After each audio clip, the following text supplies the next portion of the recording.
sometimes I normally feel that it is waste of time listening to the members of parliament during the National Assembly proceedings.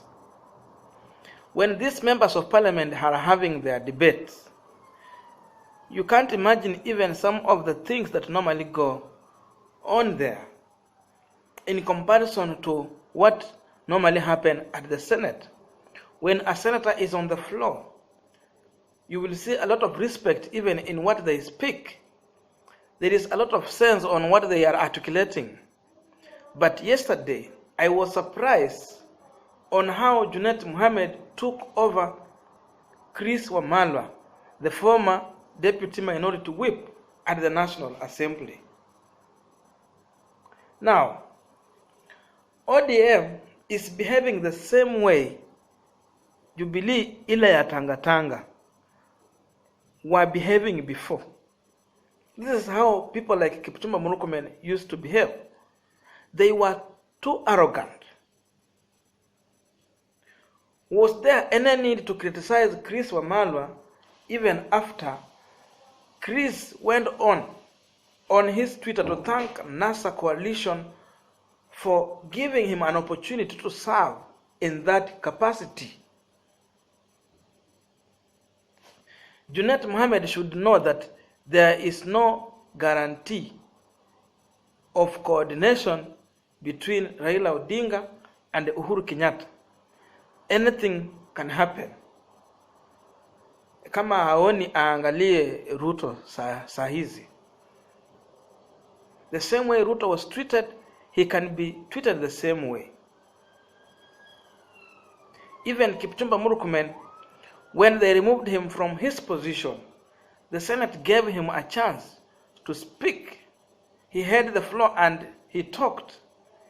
But even after he talked, everyone who came on the floor, he never talked about the bad things that the Senate was doing, Senator Kipchumba had done.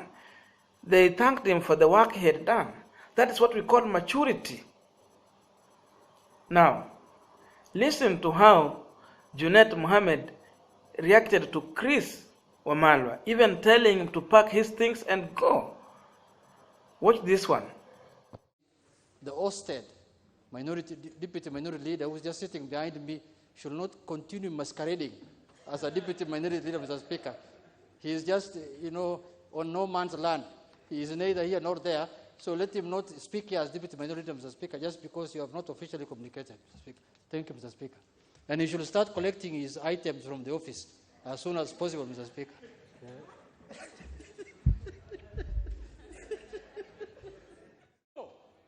As Mr. Speaker, if you are aware, those of us who have read about Shakespeare, Shakespeare says, Mr. Speaker, that all of us here on the stage, we are like players, Mr. Speaker.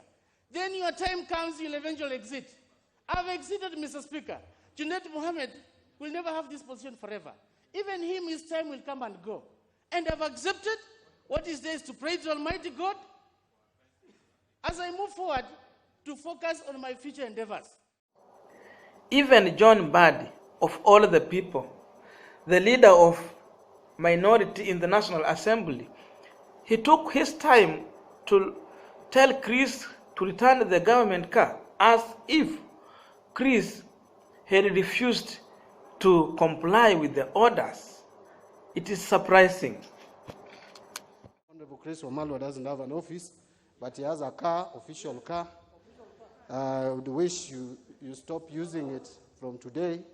And, well, I know Chris is a good friend of mine, and we are going to be... And Mr. Speaker, one door closes, a better one opens, Mr. Speaker. Right now, as I speak right now, Mr. Speaker, I'm focused to be the next governor of Trans Nzoia County, not through sycophants, Mr. Speaker. So as I'm here today, this seat here is not designed. The only two positions which are designed here is the majority whip or majority leader and majority whip. So when I came in, it's on first come, first serve. Mr. Speaker, ignorance is not defense. And as we move forward as colleagues, Mr. Speaker, I'll be legislating my work as the Member of Parliament for Kimini, Mr. Speaker. And I congratulate His Excellency the President, and will be here to support him for the benefit of this country, Mr. Speaker. But I also appreciate, I was more worried of Duale, Mr. Speaker, but I want to congratulate because Duale still remained our leader here.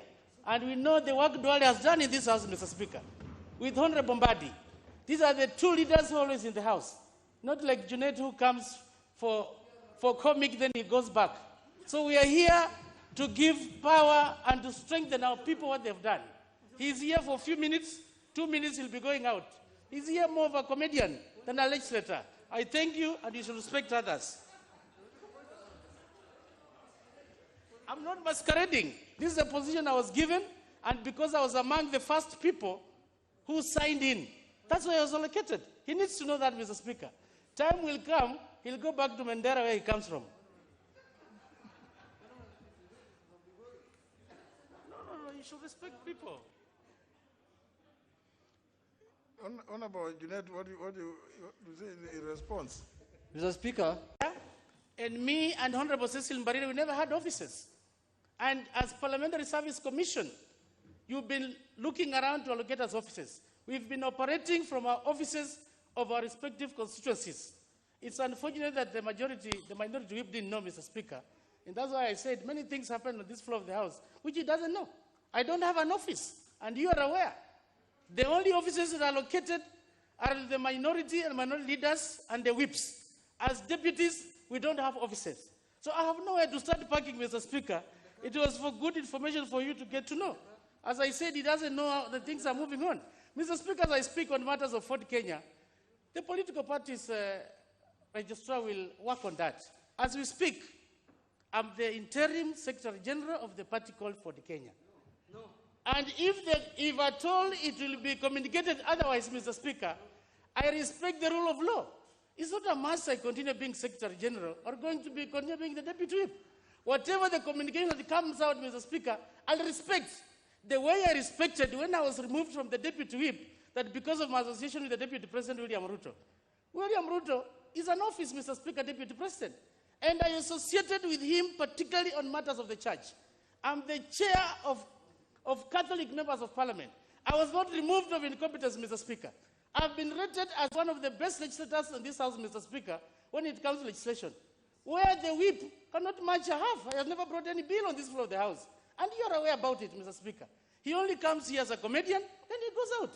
In the next 5 minutes, he'll not be here.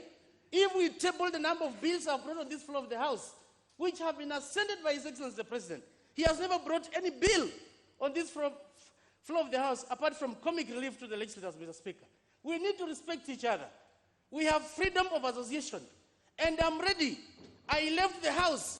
If I was to be removed because of my association with the Deputy President, so be it, Mr. Speaker. The Deputy President, it is on.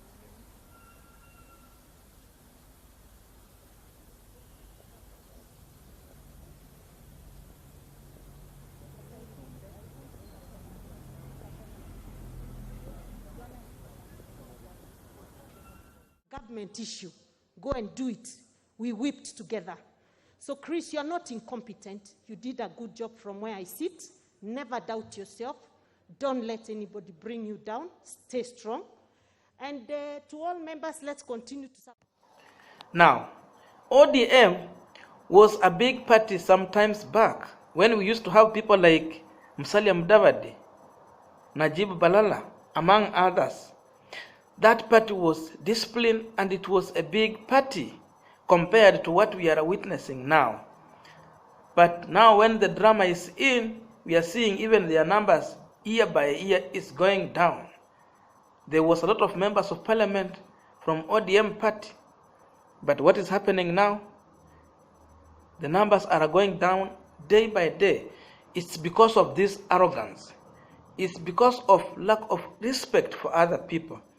In fact, even what do you think Luya people will feel when you mock one of them like that in such a man?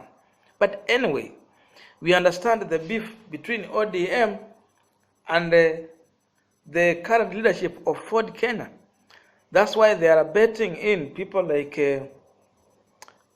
Oparanya is deputy leader of ODM. But we are wondering what business Oparanya has in Ford Kenya. So we understand you have some beef there. But we want to tell ODM, my advice is that they have to respect other people. Let them honor other people and they will be honored. But this move they are taking, the arrogance they have now, it is not taking them anywhere. It will take them in the corner where Ruto is currently. And anything can happen.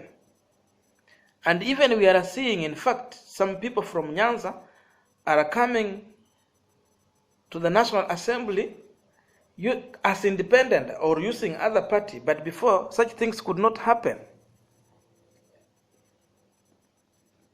It was ODM, but things are changing just because of these behaviors. People are trying now to change things, and even they are losing numbers in Nyanza. They will lose these numbers in Western, they will lose these numbers in Mombasa, Coast region, and other so many regions if they are going to behave in this manner. So thank you for watching. See you in the next video. But please remember to subscribe to this channel, and we thank every person who has subscribed to this channel. See you.